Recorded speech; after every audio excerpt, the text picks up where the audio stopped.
involves the backdating of employee stock options.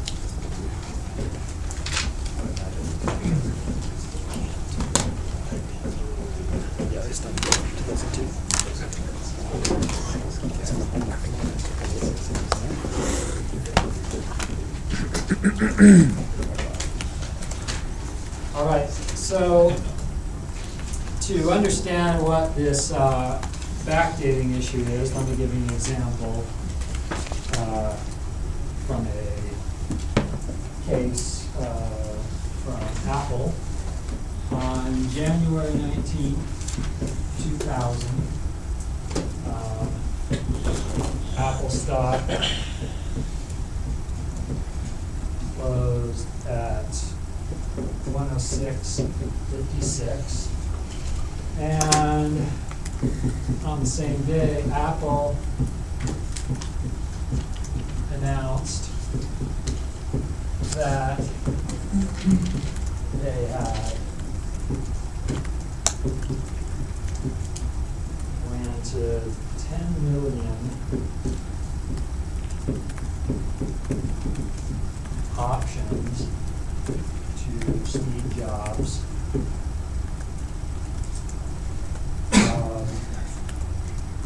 on January 12th, when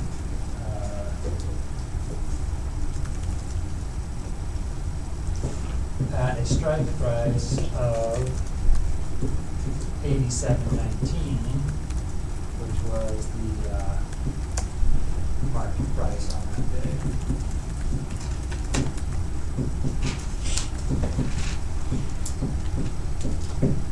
Okay, so Apple closed at 106.56. 1 week earlier, on January 12th, their price had been at 87.19, and that was the lowest price that Apple had been at in a 2-month period up to that time. Okay.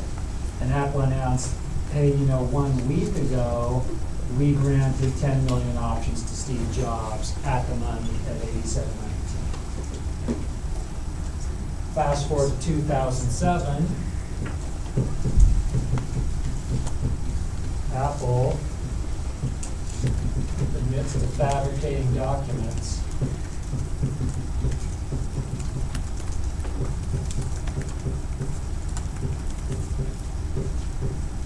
and to choosing the January 12th date retroactive.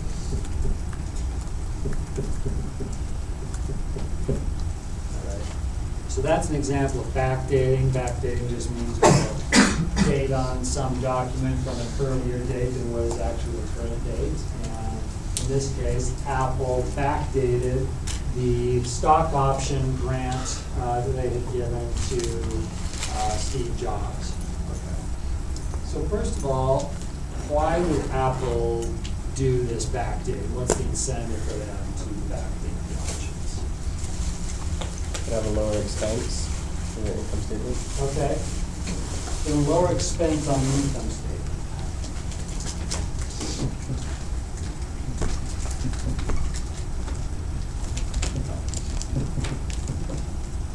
So at the time,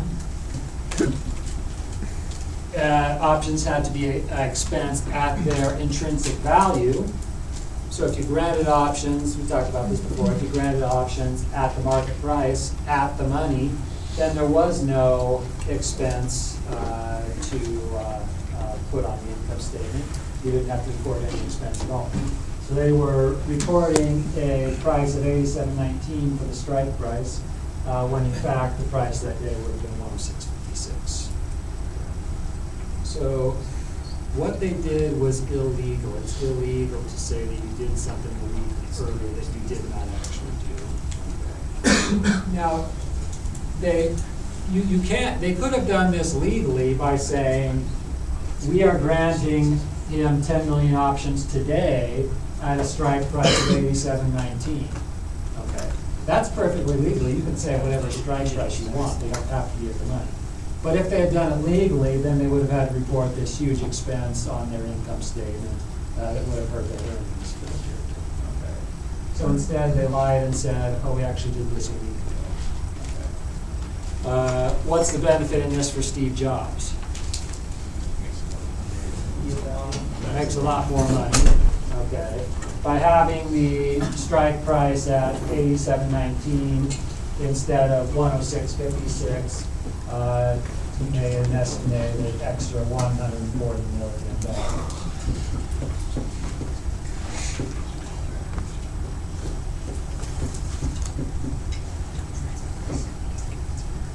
All right, so the way they did it was illegal, okay? And it turns out that this is just one example of many companies that have done something similar. Okay? But at the time, this was not known. Okay? So a little bit of history of what happened. Looking back now, after the fact, we've been trying to tell what happened. So prior to 2002,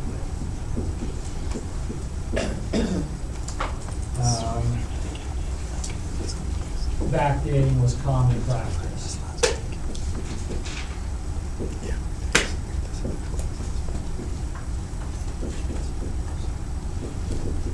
It's hard to know for sure, but one study suggests that maybe 30% of publicly traded firms participated in illegal backdating at some point or another. Was it still illegal prior to 2002? Yes, absolutely. It was always illegal.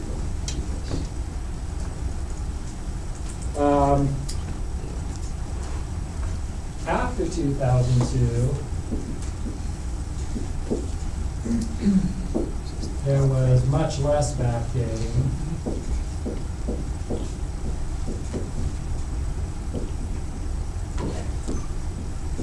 Because of a Sarbanes-Oxley rule requiring disclosure within 2 days.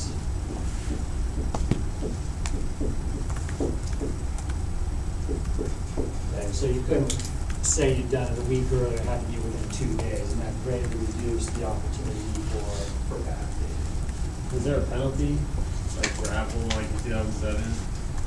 Yes, yes, there was. I think we can look up in a minute. I forget exactly what it was, but we can look at it in just a second.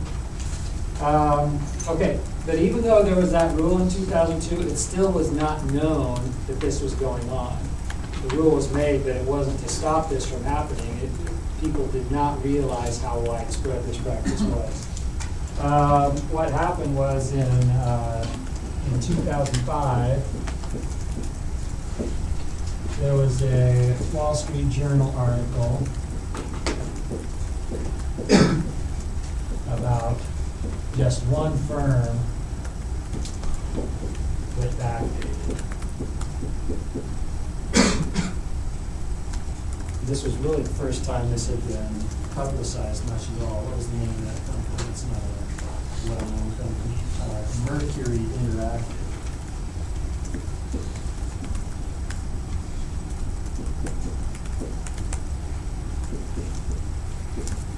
And at the same time, there was an academic paper being published that brought to light some of this stuff. Okay, so let me show you what the academic paper showed.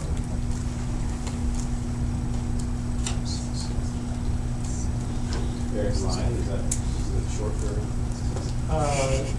Actually, I don't know if it's pronounced lie or lee. It's L-I-E. Oh.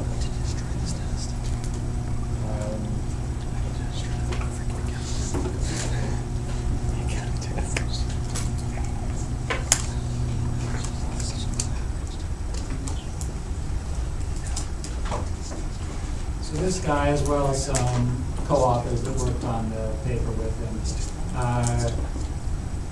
this is kind of the gist of what the paper showed. Okay, so these are stock prices relative to the day when employee stock option grants were made. Okay, so this is averaging across a whole bunch of different companies, and saying, let's call time zero for all these companies the day when grants are made. All right. Then these lines show the stock price path before and after those grants are made. Okay. And the miraculous thing here was how amazing the companies were at choosing the exact low point of the stock of the day to give the stock option grants. Okay. Now clearly, and he showed this statistically, that is almost impossible for that to happen, for everyone to be so right on and picking the day when it's lowest. Obviously what they did is after the fact, after the stock went up, then they went back and said, you know, that would have been a good day to do our stock option grants. Let's go back retroactively and date them as of that day. Okay. So it was this kind of information that showed how widespread this was, because this is averaging across all companies doing stock option grants. So what happened then was the Wall Street Journal around this time had this article about just one company, Mercury Interactive, that had done this. And so one of the authors of this study, one of this guy's co-authors, emailed one of the reporters on the article, and he said, hey, interesting article, you know, but that's just the tip of the iceberg. Look at this paper we have. And so that got the Wall Street Journal interested. And then in 2006, the Wall Street Journal, after doing their researching, put out a page-one article describing how this was a widespread activity. Okay. And that's when it finally became so well known that all of this was going on. Okay. So, let me put this back down. So the Wall Street Journal kind of kept track of how prevalent this was and what happened to all the companies that did it.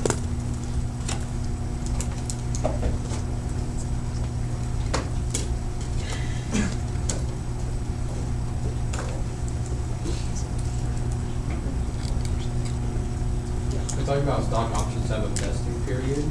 So say it was in 2000 and they backdated to 1996. Does that mean they're like ready to exercise at that point? Did that include vesting period or? I don't think anybody ever did that. I don't think anybody was ever that aggressive about it. I mean, it would count in their vesting period, but this was typically a couple weeks to a couple of months was as far back as they were going on these things. All right, so Wall Street Journal kept track of all the companies that were either investigated by the SEC or the Justice Department, who had executives that had to resign or were fired, and whether these companies had to restate their earnings or have additional charges to their earnings. And there's a long list of companies that did this. Someone asked about Apple before and what their penalty was. So 84 million. they had to restate financial data going back to 2002 and took an $84 million charge. Somebody resigned from the board of directors. I don't see a fine involved here. So restating earnings, somebody was fired from the board. That's about it. But you go down this list, and there's a lot of companies, some which you will recognize that's doing this. They seem so innocent. Yeah. That $84 million charge, I assume that's against Apple and not against Steve Jobs. So Steve Jobs is just population. That's right. And it wasn't a fine, it was just restatement of earnings. Yeah, I know, cheesecake shop. It's so tasty, how come so anyway, it goes on down. There were just Mercury's right there. Microsoft as well. So dozens and dozens of companies that were. So this shouldn't be such an issue anymore because of the change in the law and because of the all of the prosecutions that happen. This should be gone by now, but it's an interesting part of the history of employee stock options. Exactly. All right, any questions about that? All right, so that brings us to the end of our options section. I hope you've enjoyed our tour through the world of options. And now the rest of the class will spend some time reviewing. Clark's going to bring around a review sheet.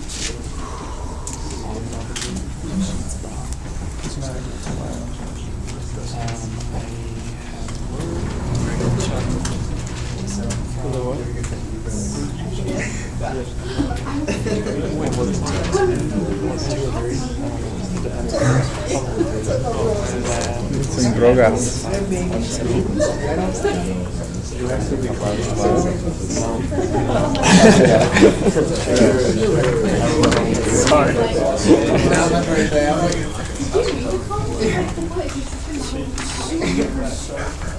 Gosh, challenge my wife's in the other room.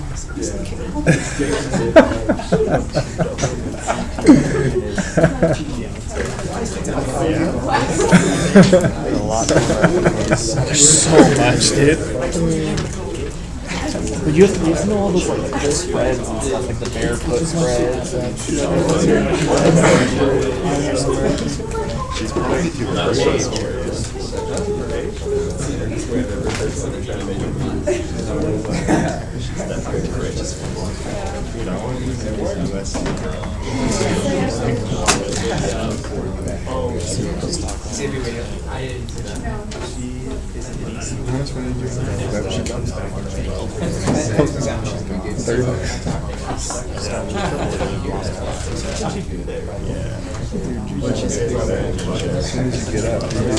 It's so scary.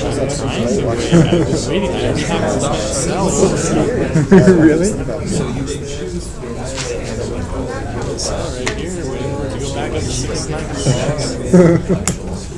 Oh, there's no plastic. Is that break even? No, that's like taking the 10% off. Are you serious? They're like, I almost was there the other day, and they published the financials, and it's just Well, I haven't seen what you is it? biotechnology. Which are I wish I would have bought into it 2 weeks ago. They've heard around. I have one today, 95 for 99. I have Tuesday. I think I have some bucks. They were like down to like 89. Or we could just go to the library. Someone you want to get the vegetables just like last month, because even now it's like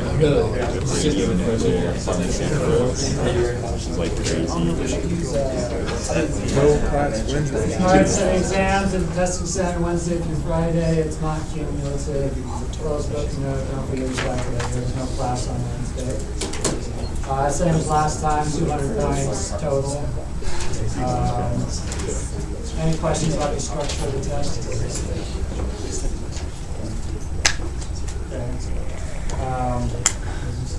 I'll also mention there will be TA review sessions for the exam.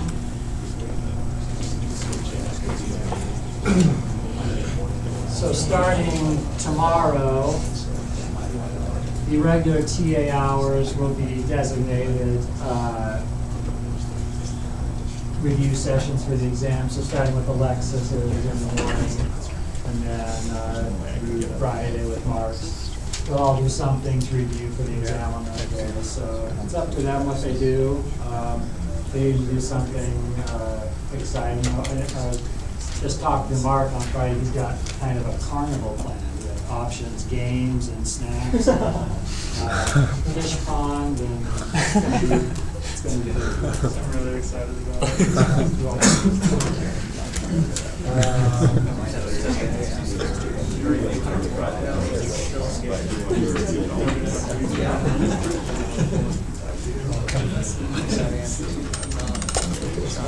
okay, so Around 9. So what I plan to do for the rest of the time is go over some practice problems. If you're not interested in practice problems, you don't have to stay, but that's what we'll do.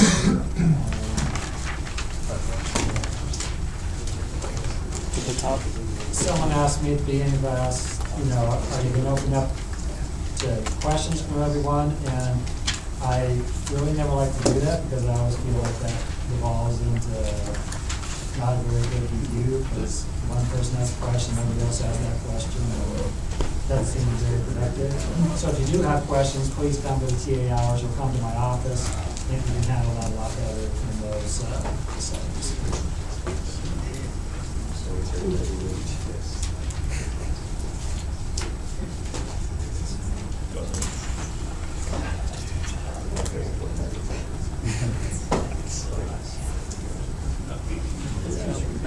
All right, here's question number 1.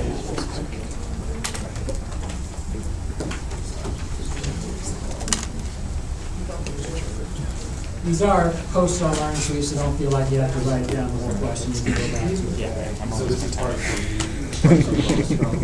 Yes.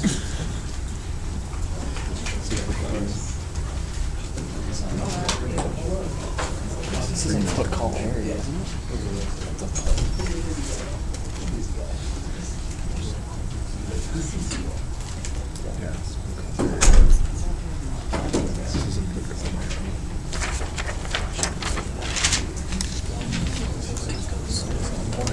Equation for that.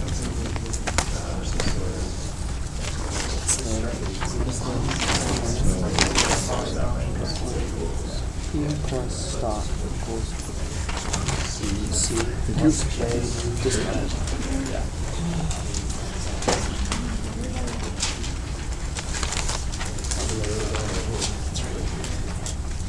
Got it?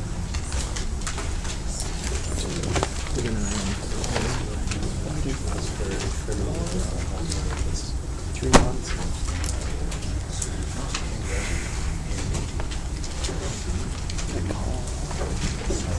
And the stock price is 51.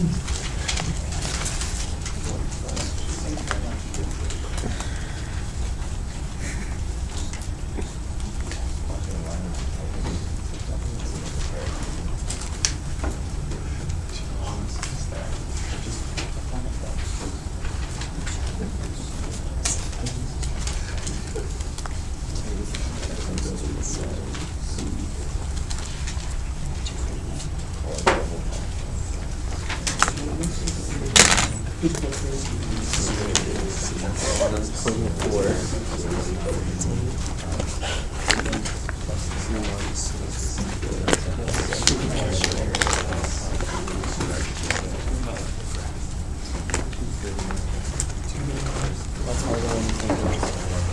Just a heads up. You have to do like 5 times per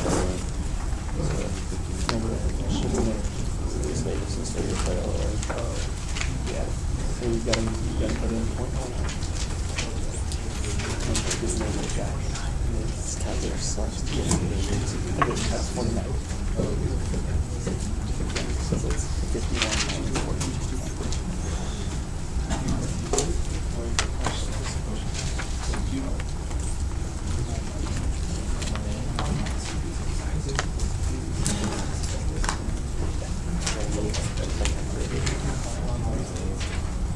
That's probably so.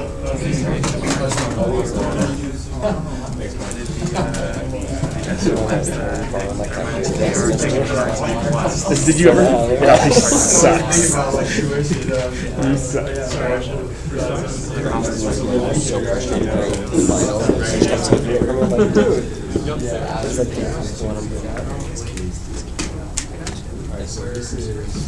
I have a 89.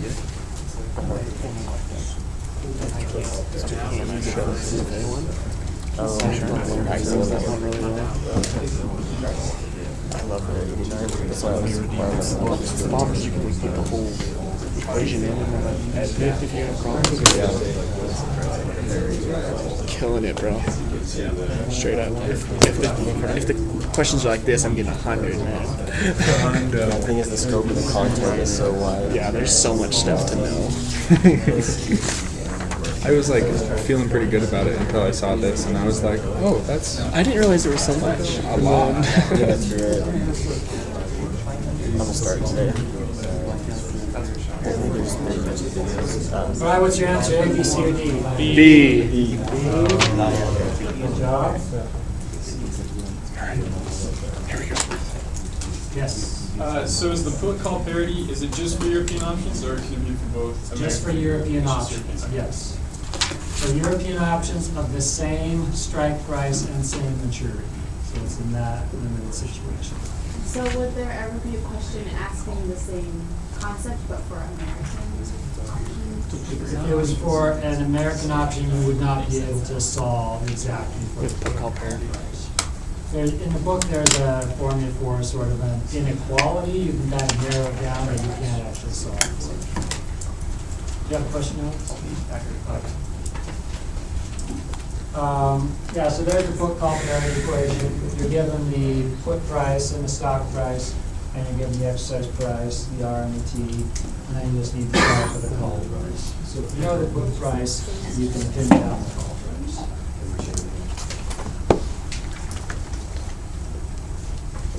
All right, next question.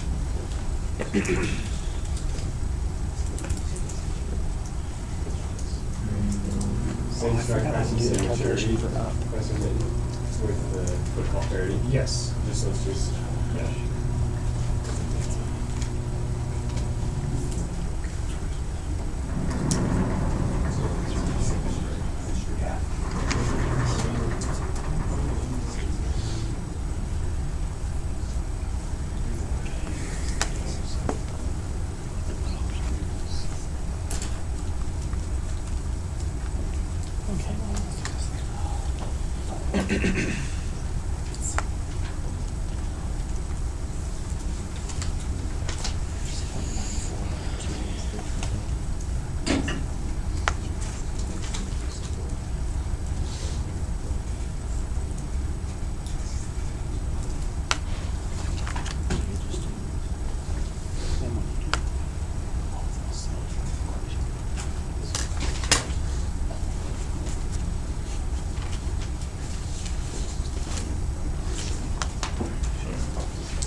What's the risk against the 0.02?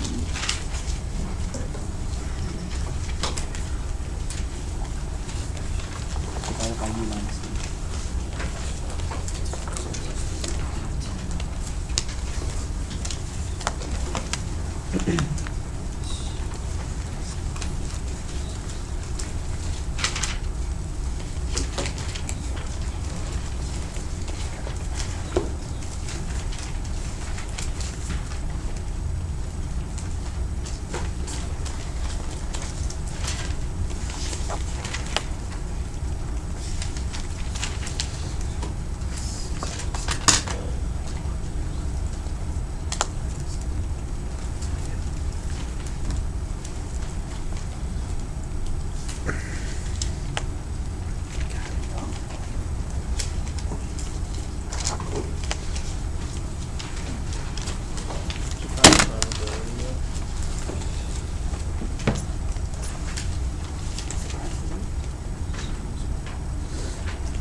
So the value of that, just get $5. plus the value of his times 1 minus the and then you discount that back by 1 month.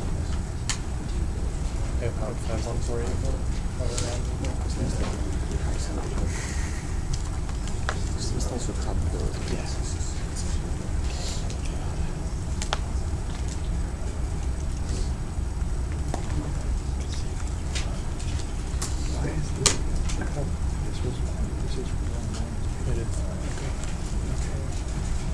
Okay, that's wrong.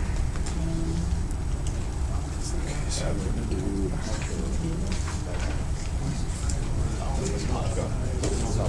these are wrong. That's 0.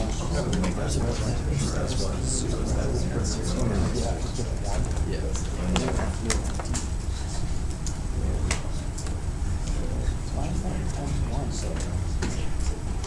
Oh, and the strike price is 34.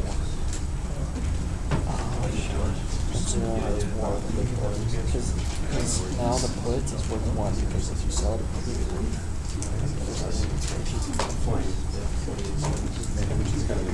you want the price to go down so you can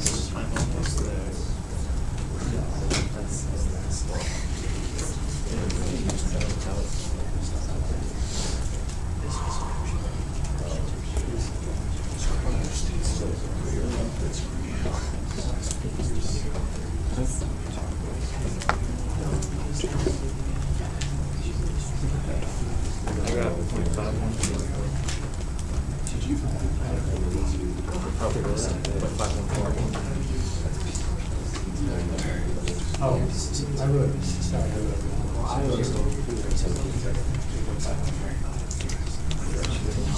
Oh, you take the view, you're gonna have the value or the numbers up. 4.6. What did you get? 0.48. There we go. Okay, so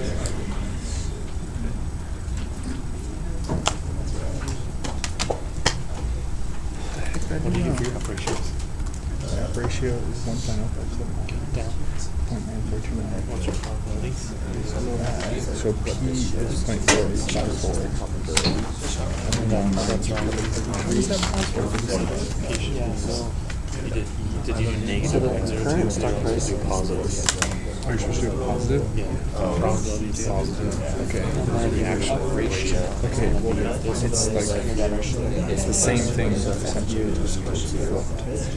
No, so Okay. FU So is going to be the value of the option for this point. So you have a strike price of 34, so you sell it 34, buy 37, you're not going to get that. So you can sell it 34 and buy it 33. So it's the value of 1. Okay, so All right, what'd you get? A, B, C, D? B. B. Getting a lot of B's up there, that's good.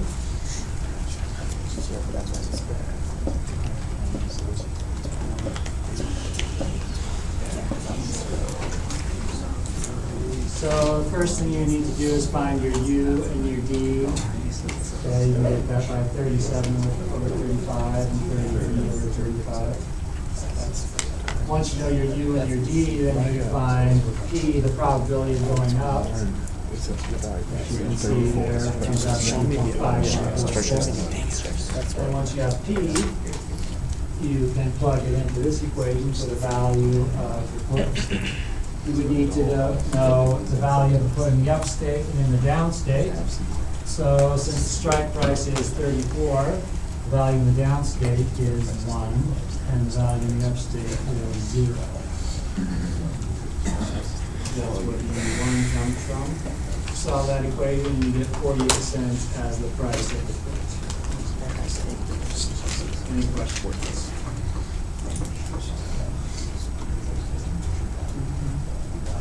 Yes. What's like the most nodes you'd go out on the exam? Like, should we I do? certainly do more than 10. Certainly not more than 10. Probably not even that much. Okay. No, 3 is the most you get in your homework. I certainly wouldn't go. Yeah, so you would buy it. I won't tell you exactly. Okay. Last question will take you. I mean, if you can do 2, you can do 20, it just takes a lot more time. I'm just trying to figure out how much time I need to set aside. Yeah. Time it shouldn't take any longer than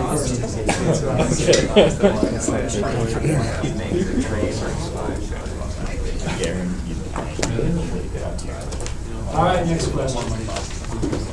This one, dude. So the upper bound of the European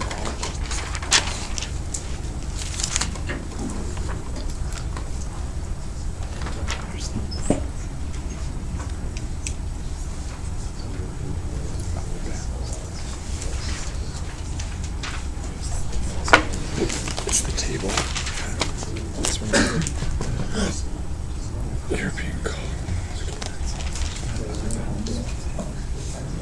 It's just 100, right? It's just the stock price? Yeah. Good question. Yeah. Yeah, it's, you don't think it should be, but it is. What? Per balance is For European stock price is. It says it on the top sheet. No. For the put it is Answer? D. D. D, yeah, so, the upper bound, for a call, you know, if you think about the intrinsic value of the call being S minus K, the most that could ever be worth, you know, even if K was 0, is S. So the value of the call can't ever be more than S, so that's the idea.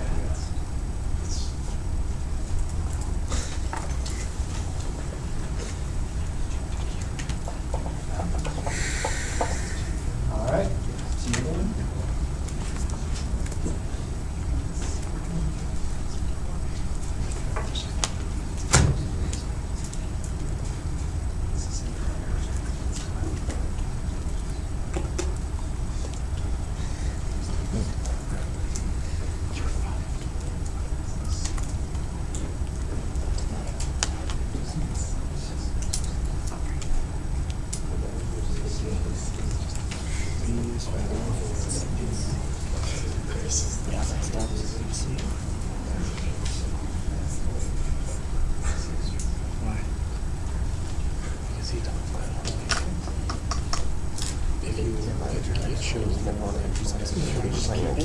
Yeah, because you're gonna get the same benefits if This is the last day of exercise, you're gonna buy it at the same price anyway. Answer? C. C, yes. If the employee wants some stock in the company, it just doesn't make sense to exercise employee stock options, some stock in the company. You're better off just hanging on to the options. As we talked about before, it's better to hold on to options longer to delay paying the strike price and to have the insurance value of keeping the option open. I would start off with the voting rights aspect of it. So if the employee wanted to have voting rights in the company, Yeah, I just implied that, so I guess. I agree that would be an exception where it would be a possibility, rare, but I agree that would be an exception. Notice that A is not a general reason to exercise options early. Okay. If it's a regular option, even if you believe the stock price has reached its peak, you probably would not exercise your options. You would sell the options. Okay. But in the case of employee stock options, you can't sell them, and so A might be a perfectly good reason to exercise your stock options.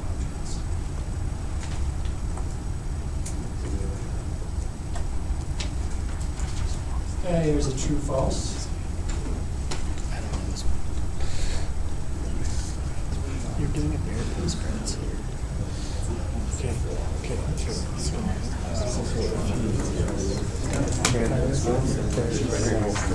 So which one for sure? Earlier price.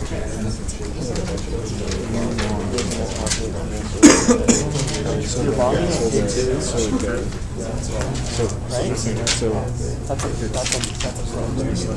Yeah, so you're logging it into insurance if you want. This one's gonna be more expensive than this one. Right. You have profit. Right, so you're gonna, no, this is what you have to pay, this is what you get. Okay. So this is more expensive, so it's false, because it's a function. Okay, you buy the that's one. So you're buying this one, which is more expensive than this one. Whereas a call, you buy. No, I call you sell it. No, you sell it K1. Yeah, bull, so bull call, you're. Right, true or false? False. False, good. So a bear put spread looks like this. Let's talk about this right after. It involves shorting a put at K1 and then longing a put at K2. But with puts, the higher the strike price, the more valuable the put is because the more in the money it's going to be. So we know that the amount that's received from shorting this one is going to be less than what has to be paid for longing this one. So it's going to have an upfront cost rather than a profit.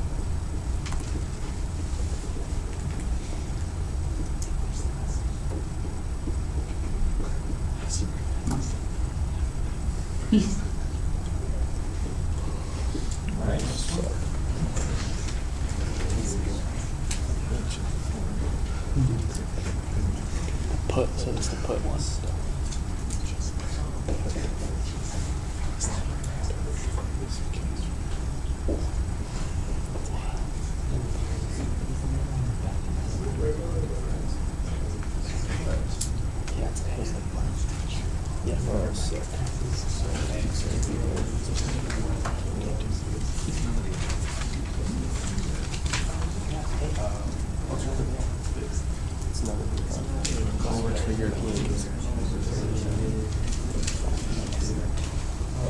Oh, it's an American boat.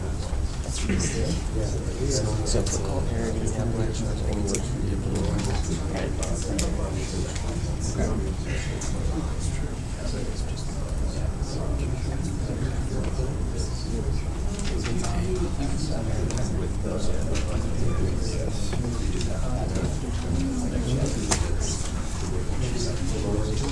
All right, what's your answer? D. Some D's and some A's. D is correct. Oh. It's right. The equation's right. Read these questions carefully. Black-Scholes does not work for American puts. Word American? If it was European, then I believe A is correct. A is correct, yeah. Yeah, A is correct. What's your little mnemonic device that you use for that?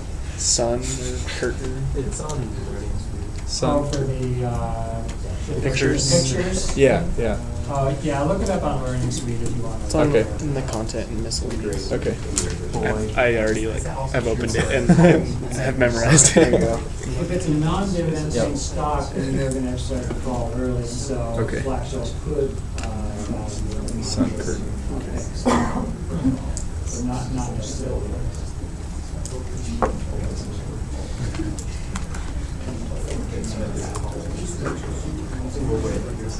All right, here's another.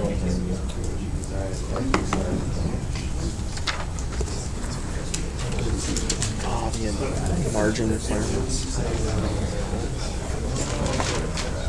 So Black-Scholes could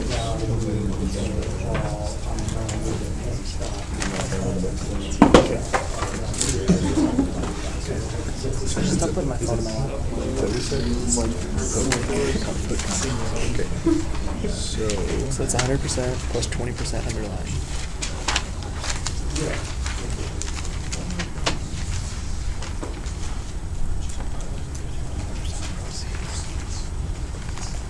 It's in the money, right? Because it's a put? Yes. Yeah, so it's in the money, so, Yeah. okay.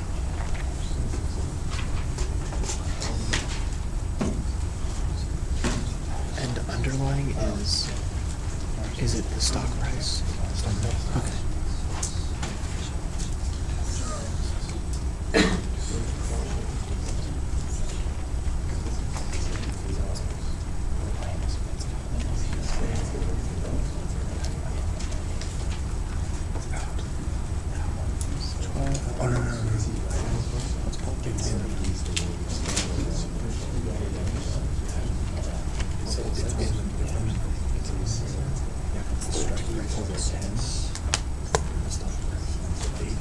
That's not even on there. Zero. I think it's in the money actually. Yeah, it is in the money. Okay. Yeah. Got it. So there's no out of the money. Right. So you Right. can subtract out. But what did you, so I got 4.6 for the top one. And exercise. why 4? So you do. But you do it by number of contracts? Oh yeah, this is just for one. This is for. Oh, okay. Exercise price. It's in the money. Because it's a put. Yeah, so you don't have to subtract.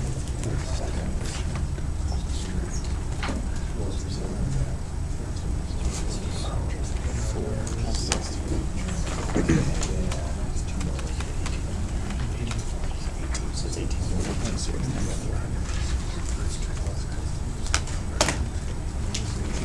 Yes.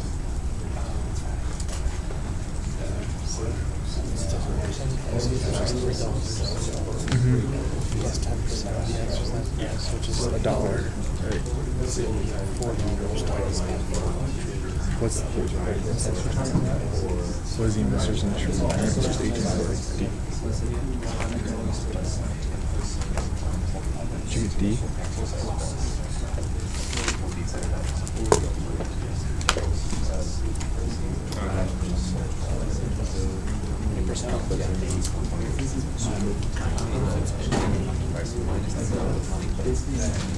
What did you get for that one? 1,600. Second one. For the first one, 1840. Okay. Yeah. And for puts, you just got to be careful because for the second one, it's the exercise price, not the Not stock the price. right, not the underline. Crush this one. It's easy, man. Take it Wednesday morning. I don't even think I messed up. The conception is yeah, the true fall is crap. It's really killed me on the last day.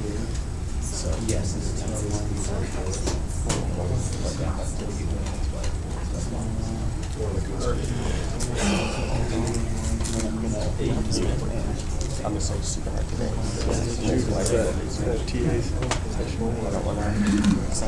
Oh yeah.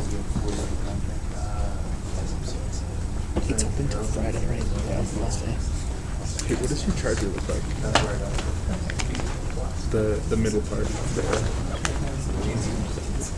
Do you have one of the things that goes on the end? Okay. Like you can take this off and just put it in so it goes straight into the wall. Really? Okay, so I had this. I had like 2 Calvin's laptop over summer. D is correct. Are you just gonna give me a piece of equipment right now? Yeah. I mean, Okay, it doesn't work for me. so you're So trying to weigh these all two yours. things. First one Dude, I love you. is the sales You got it, proceeds are man. 20% of the underlying. The puts are not out of the money, so you don't subtract anything there. Multiply it not times as the cool 400 on- puts. and Does you it get fit? 84. Second calculation gives you 1,600, so you take the greater of the two, and that would be 18.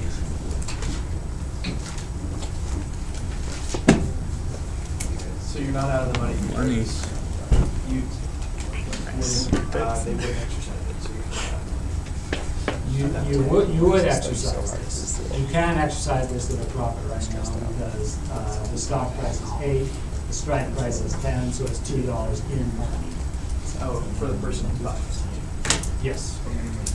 So on the review sheet for like the greater, the 2 for the second one, it says plus 10% of underlying, that's supposed to say exercise price? So for a call, it's 10% of the underlying. For a Oh, put, it's okay. 10% of the exercise price. I think I put that on there too. Yeah.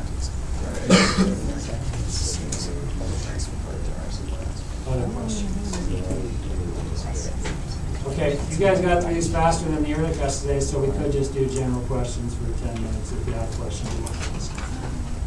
What's the best kind of bride? What? That's kind of bride, you said. Oh, right, Pop-Tarts. What flavor? Frosted raspberry. Jackson's got a question. We're talking about pros and cons of perishable conditions. Oh, that takes a bit of time. I don't think we even have time to go through that whole thing, so maybe let's do that offline. Jeez, it's 15 minutes. What's a naked put contract? That just means that there's no offsetting position in the underlying stock. So if a naked call or naked put means that's all you own, you don't own the underlying stock. Did we go over calculating what's in and out of the money and how to analyze that? Yeah. You have to do some studies on that.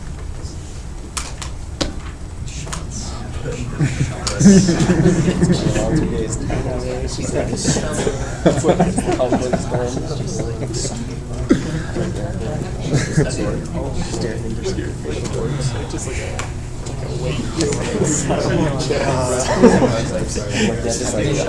okay, that's like one thing I use around there.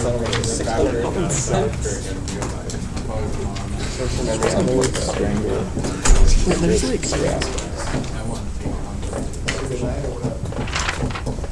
All right, so the intrinsic value of a call is the stock price minus the strike price. Freaking priest. The intrinsic value of a put is the strike price minus the stock price. So a call is in the money if the intrinsic value is positive. So if S is greater than K, then call is in the money.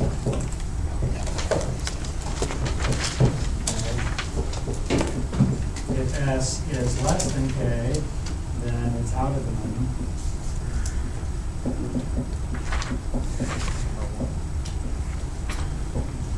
And if they're exactly the same, then we have to call it out of the money. Okay, so something that people get confused about a lot is you say, people will say, well, do you mean it's in the money for the long party or the short party? But that question doesn't make sense. It's not for one part or the other. It's just, can it be exercised right now at a profit? Okay, that's all you have to ask. It doesn't matter which perspective you're looking at it from. So if the stock price is greater than the strike price, the call is in the money. With the put, it's just the opposite. In the money would be if K is greater than S. If K is less than S, it's out. Of course, K is S. Out. So just generally speaking, if an option can be exercised right now for profit, it's in the money. If there's no point in exercising it right now, then it's out. If it's out of the money, doesn't mean it doesn't have any value. It could well have very high value because it could become in the money later on during the life of the option.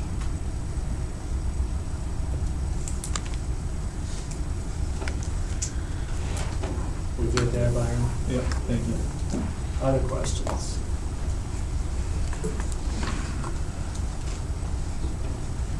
All right, well, again, if you do have questions, come see him in my office. Go see the TAs in their office hours. Good luck on the exam, and we'll see you back here a week from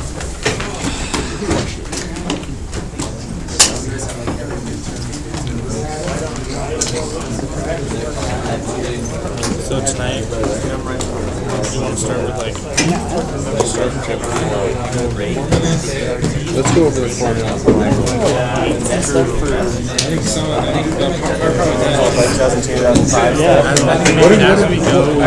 Yeah, and then like just make it. Should have asked that. I think that's a better idea.